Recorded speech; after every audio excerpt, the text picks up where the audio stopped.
कैलास राणा शिवचंद्र मोळी फणींद्र माता मुकुटी जळाळी कारुण्य सिंधू भवदुःखहारी तुझवीन शंभो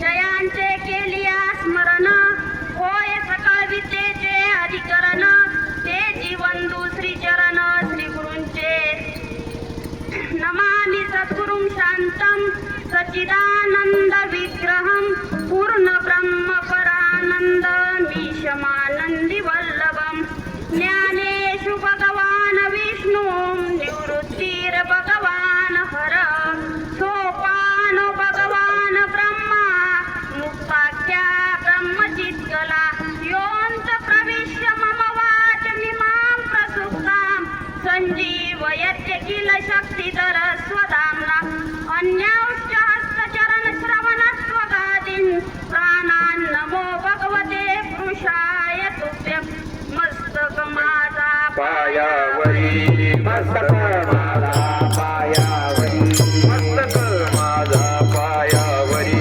मस्तक माझा पायावरी या वारकरी संतांच्या या वारकरी संतांच्या वारकरी संतांच्या या वारकरी संतांच्या या वारकरी संतांच्या या वारकरी संतांच्या मस्तक माझा पायावरी या वारकरी संतांच्या या वारकरी संतांच्या या वारकरी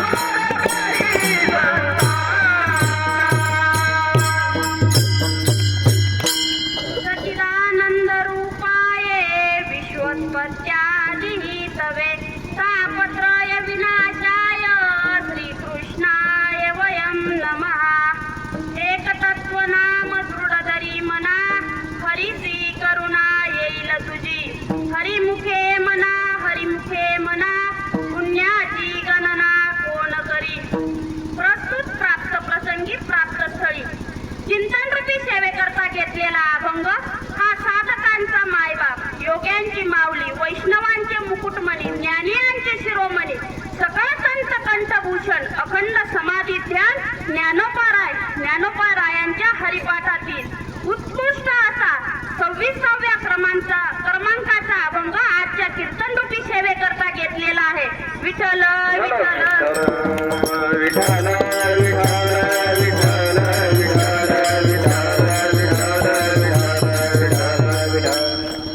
या अभंगाच्या भावविश्वात प्रवेश करण्यापूर्वी थोडासा परिहार द्यायचा तो असा. आज आपला हा पायी चालत असलेला दिंडी सोहळा श्री क्षेत्र कपालेश्वराहून निघाला. गुरुवर्य नानांच्या आशीर्वादाने भगवान कपालेश्वराच्या कृपाक्षेत्राखाली संत श्रेष्ठ निवृत्तीनाथांच्या अथक प्रेरणेने आणि समस्त कपालेश्वर पंचकृषीतील सज्जनांच्या सहकार्याने पैठणचे बाबा आपल्या दिंडीचे विनेकरी नाना यांच्या सहकार्याने आणि तुम्ही सगळ्या वारकऱ्यांच्या सहकार्याने आज नाकोडे या गावी सुखरूप आलेला आहे. अगदी खात आणि गात इथपर्यंत तो पोहोचलेला आहे. या नाकोडे गावाचं कौतुक करावं तेवढं कमीच आहे. वर्षानुवर्ष येथे स्वागत करण्याची पद्धत बदलत आहे. त्यांनी आपल्या स्वागत करण्याच्या पद्धतीत खूप बदल केलेला आहे. मला तरी वाटतं मागच्या वर्षी इथे खूप तरुण होते, याही वर्षी बरेचसे तरुण इथं दिसतात. त्यांनी जशी इथं स्वागत करण्यात प्रगती केली तसेच त्यांनी अध्यात्म क्षेत्रातही प्रगती करावी. मला तरी वाटतं इतक्या लांबून सर्व वारकरी येतात. तुमच्या गावातून सुद्धा 50 वारकरी निघाले तर खूप मोठा आनंदाचा भाग होईल तो. गुरुवर्य नाना कीर्तनाचा हाती समोर बसलेले आहेत. नानांसमोर मधसारख्या पामराने काही बोलावे म्हणजे सूर्यासमोर काजव्याचं लुकलुकणं होईल. पण माझ्यासारख्या काजव्यालाही नानांनी चमकण्याची संधी दिली. हा नानांचा मोठेपणा आहे. आता नानांसमोर कीर्तन करणं म्हणजेच मोठे कीर्तनकारांना सुद्धा घाबरतात. नानांना मोठे कीर्तनकार परीक्षक समजतात. आता परीक्षक म्हणजे स्क्वॉड. मराठी भाषा एवढी समजत नाही, कारण जर कीर्तनकारांना बोर्डाचा पेपर लिहिल्यासारखा वाटतो, म्हणून ते नानांना परीक्षक समजतात. काही कीर्तनकार नानांना सासू समजतात. का तर नानांचा कीर्तनात धाक असतो. ज्याप्रमाणे सासूचा घरात धाक असतो, त्याप्रमाणे नानांचा कीर्तनात धाक असतो. कारण कीर्तनांना इकडचं तिकडचं कीर्तनात काही सांगता येत नाही, म्हणून नानांचा कीर्तनात धाक असतो, म्हणून ते नानांना सासू समजतात. तर इतर कीर्तनकार नानांना मालक समजतात. आमच्या गावाला एक कीर्तनकार आले होते. त्या कीर्तनकाराचं नाव मी सांगत नाही, पण नाना त्या दिवशी कीर्तनाला उपस्थित नव्हते. आल्या आल्या कीर्तनकार म्हणे आज मालक काय बांधवर नाहीत. मालक बांधवर नाहीत म्हणजे आपले पटाई तसे काम चालू द्या. म्हणजे नानांना मालक समजतात.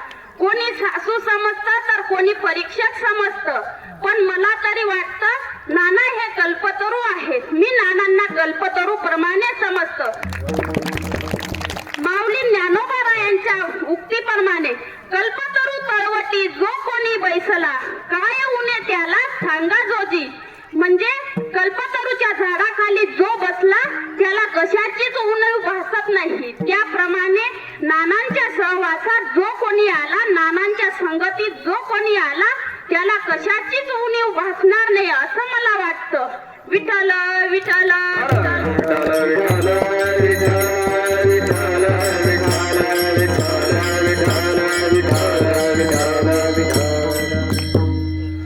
गुरुवारी नानांच्या चरणी एकदा साष्टांग दंडवत घालते. तुम्हा सकळ श्रोतांच्या चरणी मातृवर्ग, पितृवर्ग, बालवृद्ध, गायनासाठी साथ देणारे आमच्या गुरुकुलाचे विद्यार्थी उमेश महाराज, मंगेश महाराज यांच्याही चरणी साष्टांग दंडवत घालते. सर्व टाळकरी, पखवाज वादक खेमराज महाराज आणि तुम्हा सकळ श्रोत्यांच्या चरणी साष्टांग प्रणिपात करते आणि आपल्या सेवेकडे वळते. आजच्या चिंतनासाठी घेतलेला अभंग हा ज्ञानोबारायांचा आहे. ज्ञानोबारायांनी मोठ्या दयाचा अंतकरणाने हरिपाठ या ग्रंथाची रचना केली. हरिपाठ या ग्रंथाच्या रचना करण्या अगोदर ज्ञानोबारायांनी ज्ञानेश्वरी लिहिली, अमृत अनुभव लिहिला, चांगदेव 65 लिहिली. पण ज्ञानेश्वरी, अमृत अनुभव आणि चांगदेव 65 हे विश्वविख्यात ग्रंथ निर्माण करून ज्ञानोबारायांना समाधान वाटले नाही. कारण ज्ञानोबारायांना वाटायचं की हे मी जे ग्रंथ निर्माण केले त्या ग्रंथांचा सर्वांना उपयोग होणार नाही. सर्वसामान्य जीवाला याची श्रेष्ठता, याची दिव्यता समजणार नाही. मग मी या सर्वसामान्य जनतेसाठी काय केलं? सर्वसामान्य जनता कशाच्या आधारे आपल्या जीवाचा उद्धार करते? म्हणून ज्ञानोबारायांनी विचार केला आणि हरिपाठ या ग्रंथाची रचना केली. ज्ञानोबाराय म्हणतात की मी ते विश्वविख्यात ग्रंथ निर्माण केले ना, ते फक्त उच्चवर्गीयांसाठीच आहे. ज्ञानोबाराय ज्ञानेश्वरीच्या पहिल्या अध्यायात सांगतात, ते श्रोत्यांना हलवून जाग करतात आणि म्हणतात, अहो अर्जुनाचे पांथी जे परिसनया योग्य होती, ते कृपा करून संती अवधान द्यावे. त्या श्रोत्यांनी अवधान द्या, त्यांनी इकडे लक्ष द्या. पण कोणी जे अर्जुनाचे पांथी परिसनया जे योग्य होती, जे अर्जुनाच्या योग्यतेचे श्रोते आहेत, त्यांनी इकडे लक्ष द्या. मग आपण अर्जुनाच्या योग्यतेचे आहोत का? तर नाही. एवढ्या शांत वातावरणात कीर्तन चालू आहे, पण जर एखादा कोणी बाहेरून कीर्तनात आला तर आपलं लक्ष त्याच्याकडे जातं, किंवा कीर्तनातून उठून गेलं तरी आपलं लक्ष तिकडे जातं. म्हणजे इकडचं अनुसंधान सुटतं आणि तिकडं आपलं लक्ष जातं. पण बघा अर्जुनाची योग्यता काय होती? रणभूमीवर शांतता असते का? तर नाही. रणभूमीवर शांतता नसते, मन एकाग्र करण्याची ती जागा नसते. पण तरीही अर्जुनाने रणभूमीवर मन एकाग्र केलं आणि तिथं बघा घोड्यांच्या किंकाळ्या, शंखांचा नाद आणि गर्दी, गोंगाट, बाणांची सनसन एवढी सर्व अशांतता असते, अशांतता असते. पण तरीही अर्जुनाने तिथं मन एकाग्र केलं आणि भगवंताकडून गीतेचं ज्ञान प्राप्त करून घेतलं. मग आपल्यात ती योग्यता आहे का? तर नाही. ज्ञानोबाराय म्हणतात, इंद्रियांच्या मागे सैराट मोकाट धावणारा जीव या ग्रंथांचं ज्ञान घेऊ शकत नाही. तो या ग्रंथांचा अधिकारी नाही. ज्ञानोबाराय म्हणतात ते यांचे अधिकारी नाहीत. ते यांचे अधिकारी नाहीत. विठ्ठल विठ्ठल विठ्ठल विठ्ठल विठ्ठल विठ्ठल ज्यांना हे ज्ञान घ्यायचं आहे त्यांनी हे ज्ञान इंद्रियांना चोरून घ्यावं लागतं. आत्मप्रभा नीच नवी त्याची करुणी ठाण देवी. जे इंद्रिया ते चोरून जेवी तयासीच पावे. जो इंद्रियांना चोरून हे ज्ञान घेतो त्यांनाच हे ज्ञान प्राप्त होतं. इतरांना ते ज्ञान प्राप्त होत नाही. आता ही झाली ज्ञानेश्वरी. आता अमृतानुभव. अमृतानुभव हा तर अमृताचाच अनुभव. ज्ञानेश्वरीची भाषा तरी वरवर लोकांना समजते, पण अमृत अनुभवाची भाषा वरवरही समजत नाही.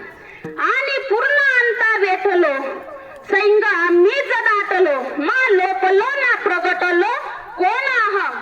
ज्ञानेश्वरीची भाषा वरवर समजते, पण अमृत अनुभवाची भाषा वरवरही समजत नाही. या अमृताचा अनुभव घेण्यासाठी ज्ञानोबाराय म्हणतात की तिथं श्रीमंत असला पाहिजे. ज्ञानोबाराय म्हणतात की श्रीमंत असला त्यालाच या ग्रंथाचं ज्ञान होईल. मी नाही म्हणत. अमृत अनुभवाच्या शेवटच्या ओळीत ज्ञानोबाराय म्हणतात की ज्ञानदेव म्हणे श्रीमंत हे अनुभवामृत सेवून या जीवन मुक्त हेची ओतू. म्हणजे जो श्रीमंत असेल त्यालाच या अमृत अनुभवाचा आनंद घेता येईल, त्यालाच या ग्रंथाचं ज्ञान ग्रहण करता येईल. आता तुम्ही इथं बसलेल्यांपैकी बरेच जण म्हणतील ताई आम्ही पण श्रीमंत आहोत, आमच्याकडे भरपूर पैसा आहे, आमच्याकडे गाडी आहे, बंगला आहे. पण ज्ञानोबारायांनी पैसा गाडी बंगला ही संपत्ती येतं सांगितले का? ही श्रीमंत येते सांगितली का? तर नाही. ही श्रीमंत ज्ञानोबारायांनी सांगितलेली नाही. ज्ञानोबारायांनी सांगितली ती साधनेची संपत्ती. साधनेने संपन्न असलेला इथं श्रीमंत सांगितलेला आहे. पैसा गाडी बंगला ही लौकिक संपत्ती आहे आणि या लौकिक संपत्तीमुळे जीवाला विघ्न येऊ शकतात, जीवाची हानी होऊ शकते. परंतु साधनेची संपत्ती अशी आहे ज्या साधनेच्या संपत्तीने सर्व अनिष्टांपासून जीवाचं रक्षण होत असतं. विठ्ठल विठ्ठल विठ्ठल विठ्ठल विठ्ठल विठ्ठल. हा झाला अमृत अनुभव. आता चांगदेव 65. चांगदेव 65 ज्ञानोबारायांनी लिहिली. अगदी 65 ओव्यांचा ग्रंथ. पण ज्या चांगदेवांनी 14 वेळा काळाला परत लावलं, ज्या चांगदेवांना आपलं शरीर 1400 वर्ष चिरंजीव ठेवलं, ज्या चांगदेवांना 14 विद्या आणि 64 कला अवगत होत्या. बघा किती, एक नाही दोन नाही, 14 विद्या आणि 64 कला त्यांना अवगत होत्या. त्या चांगदेवांनाही ही चांगदेव 65 कळली नाही. मग तुम्हा वांगदेवांना कशी समजेल ती? नाही समजणार. म्हणून ज्ञानोबारायांना वाटलं की मी हे जे ग्रंथ निर्माण केले ज्ञानेश्वरी, अमृत अनुभव आणि चांगदेव 65 या ग्रंथांचा उपयोग सर्वसामान्य जीवांना होणार नाही. मग मी या आम जनतेसाठी काय केलं? या आम जनतेचा उद्धार कशाने होईल? मग या जनतेचा उद्धार करण्यासाठी काहीतरी मार्ग शोधला पाहिजे. म्हणून ज्ञानोबाराय थोडे सचिंत झाले. त्यांनी विचार केला आणि त्यांनी मार्ग शोधला जो सर्व जीवांना करता येण्याजोगा होता, जो सर्व जीवांना करण्यासारखा होता. आणि तो मार्ग म्हणजे नामस्मरण, हरीचं चिंतन. हरिचिंतनाने सर्व जीवांचा उद्धार होईल. आणि ज्ञानोबारायांनी विचार केला की हा कलियुग आहे आणि या कलियुगात हरिनामाने जीवाचा उद्धार होऊ शकतो. कृतयुगात ध्यान हे उद्धाराचं साधन सांगितलं आहे. त्रेतायुगात यज्ञ, द्वापार युगात परिचर्या पूजा आणि कलियुगात हरिनाम हे उद्धाराचं साधन आहे. कृतयोध्यायतो विष्णू त्रेतायाम यजतो मखयु. द्वापारे परिचर्या पूजा कलौतद हरिकीर्तना. कलियुगात हरिनामाने जीवाचा उद्धार होऊ शकतो. कलियुगी उद्धार हरीच्या नामे. कलियुगी उद्धार हरीच्या नामे. कलियुगी उद्धार हरीच्या नामे. कलियुगी उद्धार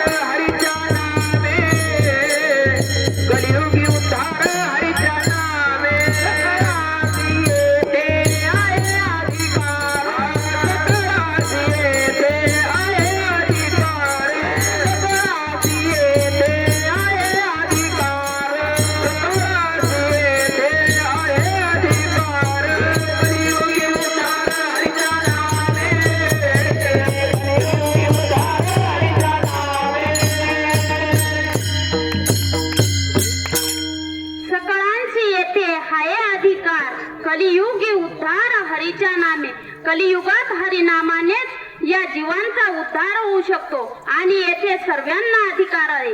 मग तो कोणीही असो, लहान असो, थोर असो, स्त्री असो, पुरुष असो, गरीब असो, श्रीमंत असो किंवा रोगी असो वा निरोगी असो, अंथरुणावर खिळलेला जरी असला तरी त्याला या हरिनामाचा अधिकार आहे. म्हणून ज्ञानोबारायांनी या हरिनामाकडे लोकांना प्रवृत्त केलं आणि या हरिनामाचं महत्व लोकांना कळण्याकरता हरिपाठ या ग्रंथाची निर्मिती केली. आता हरिपाठ म्हणजे काय?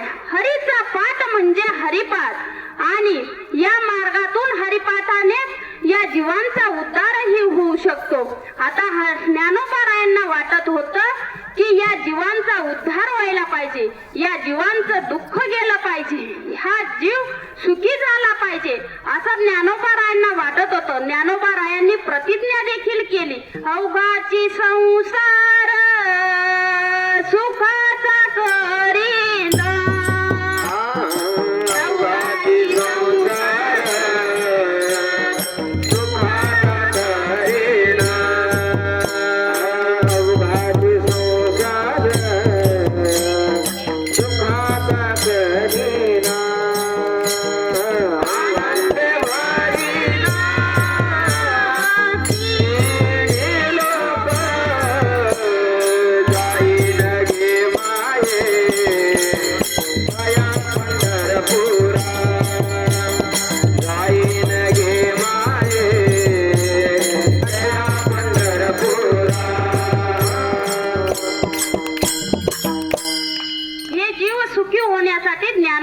प्रतिज्ञा करतात की हा सर्व संसार मी सुखाचा करेन. मग बघा ज्ञानोबारायांचं अंतकरण किती विशाल होतं.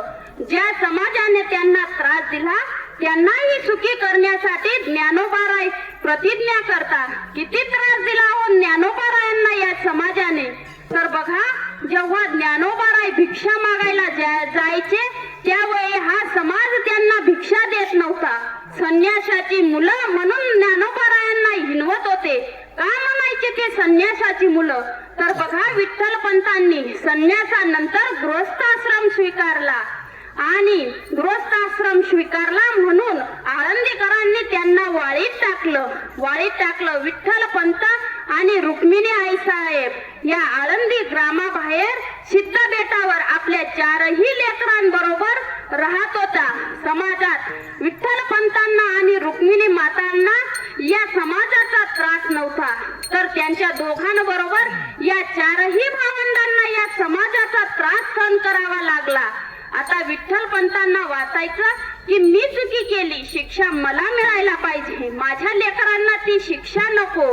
विठ्ठलपंतांनी आपल्या मुलांना या समाजाने स्वीकारावं, त्यांना मानानं जगात जगू द्यावं म्हणून विठ्ठलपंत आणि रुक्मिणी आई साहेब धर्ममार्तंडांकडे गेले आणि धर्ममार्तंडांकडे जाऊन त्यांना प्रार्थना केली, त्यांना विनंती केली की तुम्ही माझ्या लेकरांचा स्वीकार करा, त्यांना या जगात मानाने जगू द्या, त्यासाठी तुम्ही सांगणार ती शिक्षा आम्ही भोगायला तयार आहोत. पण तेव्हा धर्ममार्तंडांनी सांगितलं की यावर एकच उपाय आहे, तुम्हाला देहांत प्रायचित्त घ्यावं लागेल. म्हणून रुक्मिणी आई साहेब आणि विठ्ठलपंतांनी जेव्हा हे शब्द ऐकले देहांत प्रायचित्त, तेव्हा त्यांच्या पायाखालची जमीन सरकली. पण थोड्याच वेळात त्यांनी विचार केला की शिक्षा आम्ही केली म्हणून ती शिक्षाचा आपणही काहीतरी प्रायचित्त केलं पाहिजे. आणि म्हणून ते प्रायचित्त ऐकल्यावर ते दोघं जण घरी आले. घरात असलेल्या सामुग्रीने त्यांनी गोडधोड स्वयंपाक बनवला आणि आपल्या लेकरांना शेवटचं जेवण घातलं त्यांनी आणि त्यांना हिताच्या गोष्टी, 4 समजुतीच्या गोष्टी, 4 ग्रंथाच्या गोष्टी समजावत त्यांना झोपी घातलं. आणि रात्रीच विठ्ठलपंत आणि रुक्मिणी आई साहेब यांनी देवाला विनंती केली की हे देवा, आता तूच आमच्या लेकरांचा सांभाळ कर, आता आम्ही येथे राहणार नाही आहोत, म्हणून तुम्ही यांचा सांभाळ करा.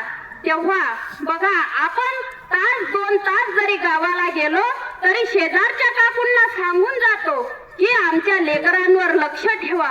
पण ज्या आळंदीकरांनी विठ्ठलपंत आणि रुक्मिणी आई साहेबांना वाळीत टाकलं होतं, त्यांना साधी भिक्षा ते देत नव्हते, तेव्हा विठ्ठलपंत कोणाकडे प्रार्थना करतील? तर त्यांनी देवाकडे प्रार्थना केली आणि त्याच रात्री त्यांनी देहांत प्रायचित्त घेतलं. विठ्ठलपंत आणि रुक्मिणी आई साहेबांनी देहांत प्रायचित्त घेतलं, पण या समाजातला त्यांचा काहीही प्रभाव झाला नाही, त्यांच्यात काहीही बदल झाला नाही. त्यांनी आधीच छळायला सुरुवात केली या चारही भावंडांना.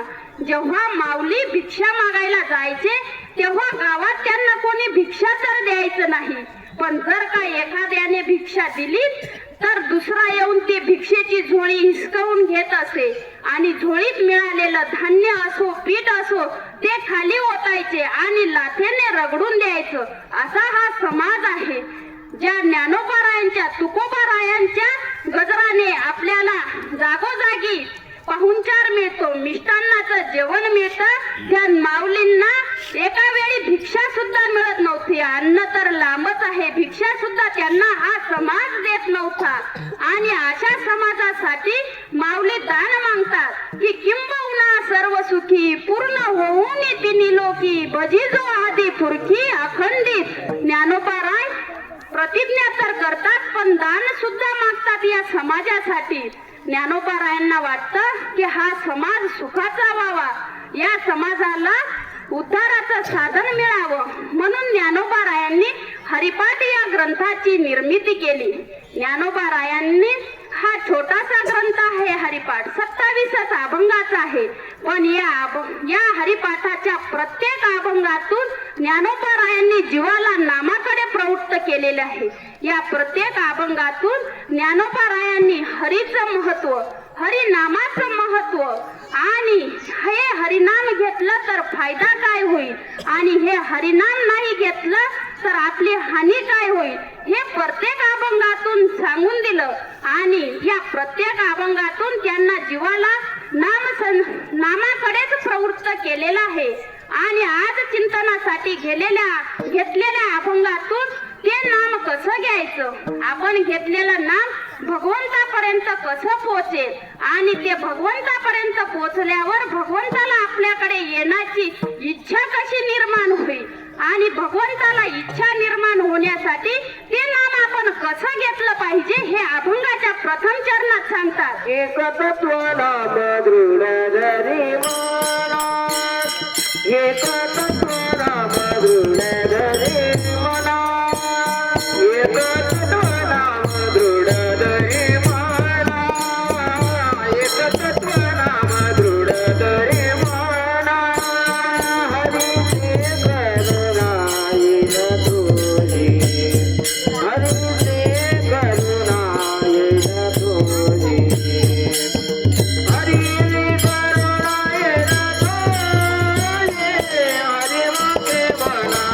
हरिमुखे म्हणा, हरिमुखे म्हणा, हरिमुखे म्हणा. हरीची करुणा येईल तुझी, हरीची करुणा येईल तुझी. हरीची करुणा येईल तुझी. हरिमुखे म्हणा, हरिमुखे म्हणा, हरिमुखे म्हणा, हरिमुखे म्हणा.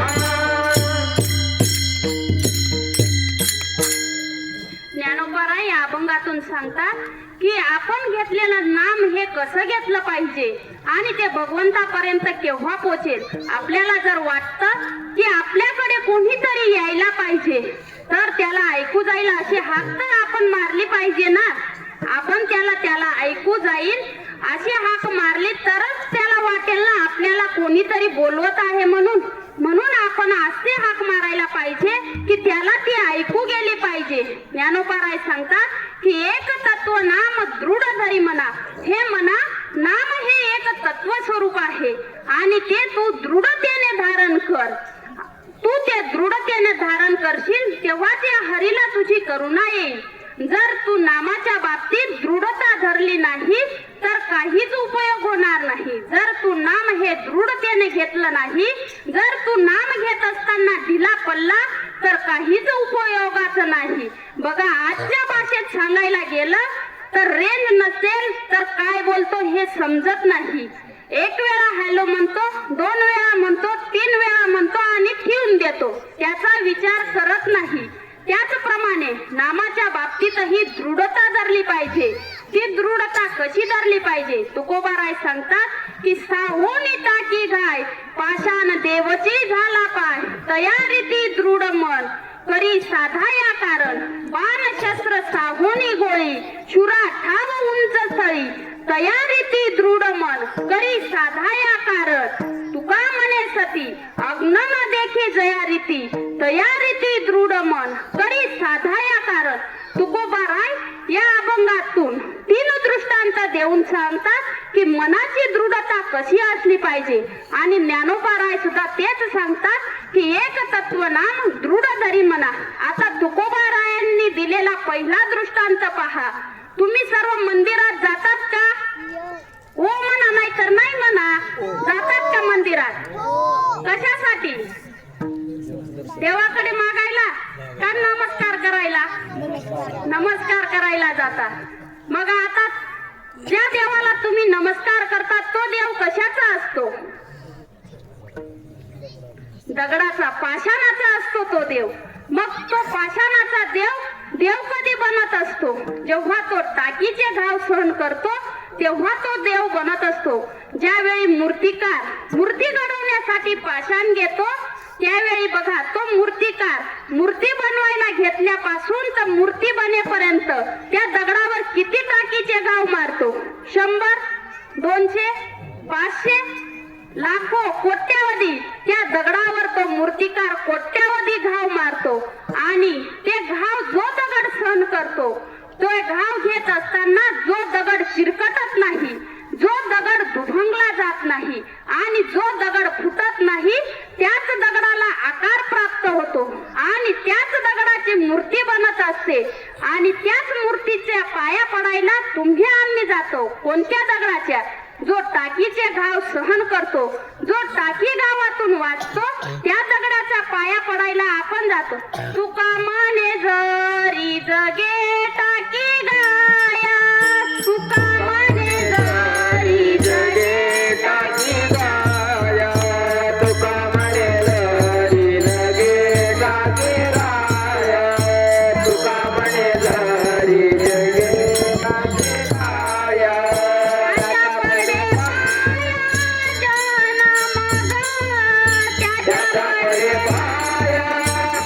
जनमाग, त्याच्या पडे पाया जनमाग, जनमाग. जो टाकी गावातून जो दगड वाचतो त्याच दगडाला आकार प्राप्त होतो आणि तोच दगड देव बनतो. आणि त्याच दगडाचा पाया पडायला तुम्ही आम्ही जातो. आणि जो दगड टाकीचे घाव सहन करत नाही, जो दगड टाकी घावात आपला चिवटपणा धरत नाही, जो दगड दुभंगला जातो, जो दगड चिरकतो, जो दगड फुटतो, तो दगड कोणाच्या कामाला येतो? तुकोबाराय सांगतात की ज्यांच्याकडे सकाळी सकाळी पाणी घेऊन जायची पद्धत नाही ना, त्यांच्या कामासाठी तो येतो. मी नाही सांगत बरं, तुकोबाराय सांगतात. तुका म्हणे टाकी गाय देवपण, फुटले जन फुला पुसे, जो दगड चिवटपणा धरत नाही तो अशा कामाला येतो. म्हणून आपण दृढता धरली पाहिजे. या नामाच्या ठिकाणी आपली नामनिष्ठा पाहिजे, तरच देवाला आपली करुणा येत असते, तरच देव आपल्यासाठी धावून येत असतो. नामाबद्दल दृढता असली पाहिजे.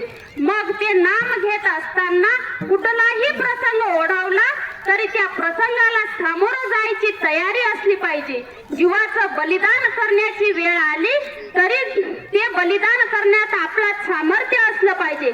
बघा आपल्या पुढे मोठं उदाहरण आहे भक्त प्रल्हादाचं. भक्त प्रल्हादाची किती नामनिष्ठा होती. भक्त प्रल्हादाच्या वडिलांनी आपल्या राज्यात कोणीही देवाचं नाव घेऊ नका अशी सूचना दिली होती. नाव घेऊन येदी देवाचे हे ब्रीद हिरण्यकश्यपूचे, आणि त्याच्याच घरात देवाचं नाव घेणारा जन्माला आला. मग त्याला मारण्यासाठी हिरण्यकश्यपूने अनेक प्रकार केले, पण भक्त प्रल्हाद घाबरला नाही. त्याने त्याला सामोरा गेला. भक्त प्रल्हादाने दृढता ठेवली, आपली नामनिष्ठा ठेवली. जेव्हा आपण अशा नामनिष्ठेने देवाचं स्मरण करू, देवाचं नाव घेऊ, तेव्हाच देवाला आपली करुणा येते. हरीची करुणा येईल तुझी, तेव्हाच भगवंताला आपली करुणा येते. बघा, महाभारतातील एक दृष्टांत सांगते. ज्यावेळी द्रौपदीला भर सभेत आणण्यात आलं, तेव्हा दुष्ट दुर्योधन दुःशासनाला सांगतो, हे दुःशासना, हे सोंग आणून काय उभं केलं तू? हे सोंग कशासाठी उभं केलं? फेड तिची वस्त्र, कर तिला वस्त्र रहित. बघा, एका आर्य महिलेच्या जीवनातील हा किती भयंकर प्रसंग होता, किती लज्जास्पद प्रसंग होता. जेव्हा द्रौपदीने मदतीसाठी आपल्या पाचही पतींकडे पाहिलं, पांडवांकडे पाहिलं, सिंहासारखे पाच पती, पण त्यांनी खाली मान घातली. ज्यावेळी द्रौपदीने मदतीसाठी कुलपुरुष असणारे पितामह भीष्म द्रोणाचार्यांकडे पाहिलं, तेव्हा त्यांनीही मान खाली घातली. तेव्हा द्रौपदीला वाटलं की या सभेत माझी मदत करण्यासाठी कोणीही नाही आता. तेव्हा आता मी कोणाचा तरी धावा केला पाहिजे. आणि तेव्हा त्या द्रौपदीने भगवंताचा धावा केला. भगवंताला बोलवलं तिने, हे भगवंता, कोठे गुंतला आहेस तू? कोठे गुंतलासी द्वारकेच्या राया, कोठे गुंतलासी द्वारकेच्या राया. वेळकास कयाला विला, वेळकास कयाला विला. श्री द्वारकेच्या राया, कोठे गुंतलासी द्वारकेच्या राया. वेळकास कयाला विला, वेळकास कयाला विला. द्रौपदीने भगवंताला करुणेने हाक मारली. जेव्हा भगवंताच्या कानावर द्रौपदीची करुण हाक गेली, तेव्हा भगवंत लगेच निघाले. त्यांनी गरुडाला सांगितले, चल गरुडा, आपल्याला हस्तिनापुराला जायचं आहे, द्रौपदीकडे. तेव्हा गरुडाला घेऊन भगवंत लगेच निघाले. परंतु भगवंताला गरुडाचाही वेग कमी पडला. त्वरा झाली गरुडा, टाकी आले मागे, द्रौपदीच्या लागे नारायणे. देवाला गरुडाचा वेग कमी पडला आणि भगवंत स्वतः आला आणि तिथं द्रौपदीला वस्त्र पुरवली. कौरवी पांचाळी सभे माझी आणली, वस्त्र हरणे वस्त्र कैसी झाली मावली. देवाने द्रौपदीला वस्त्र पुरवली. देव तिला वस्त्र, स्वतः वस्त्र झाले भगवंत, तिला वस्त्र नाही पुरवले.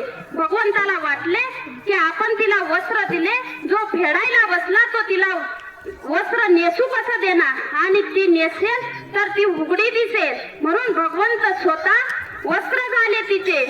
असेच जेव्हा आपण करुणेने हाक मारू, तेव्हा भगवंत धावून येतो.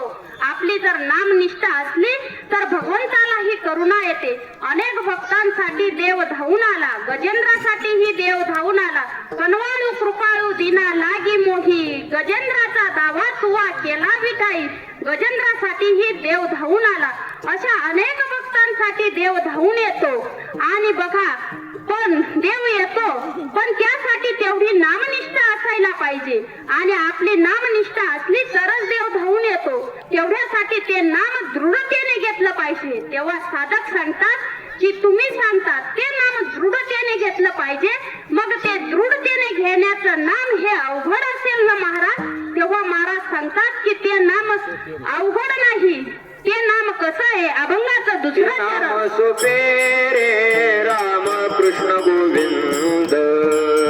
नाम सोपे रे राम कृष्ण गोविंद. ते नाम सोपे रे राम कृष्ण गोविंद. नाम सोपे रे राम कृष्ण गोविंद. वाचेचे सद्गत जपे आदी, वाचेचे सद्गत जपे आदी. वाचेचे सद्गत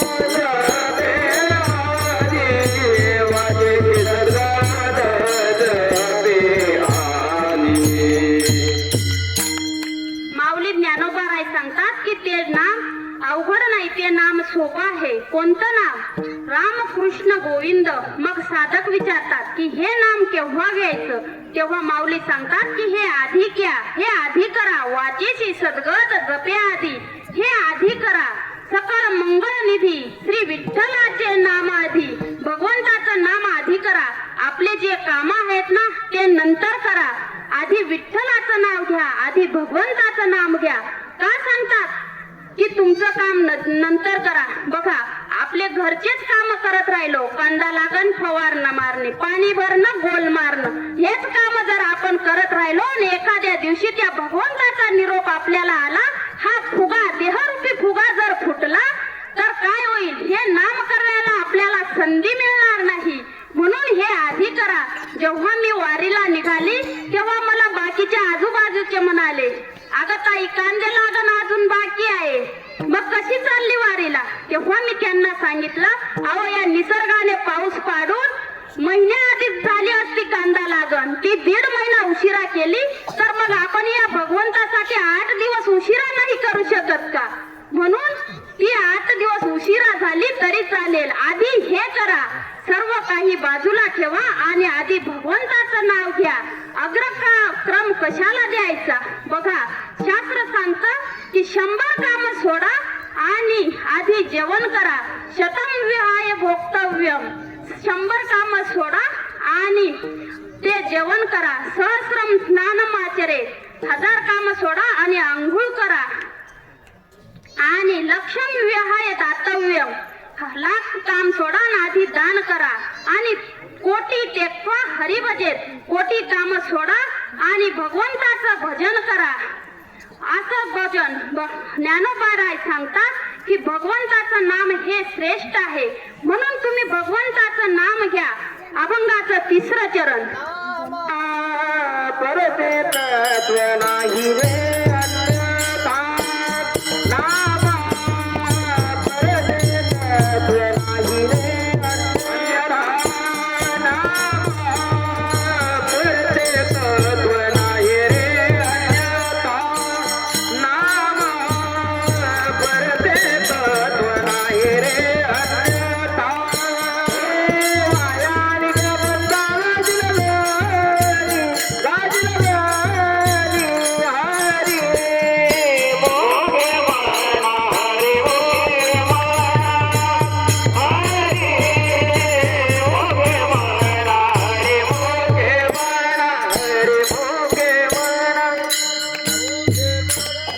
नामापरते तत्व नाही रे अन्यथा. नामासारखं श्रेष्ठ साधन नाही.